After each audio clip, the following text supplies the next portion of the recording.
Welcome back everyone, कैसे आप लोग सभी। तो आज का वीडियो कुछ डिफरेंट होने वाला है।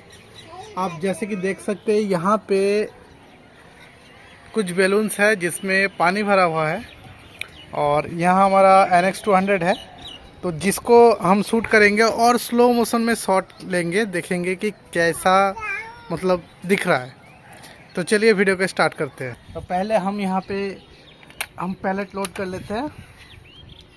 ये हमने पैलेट लोड किया।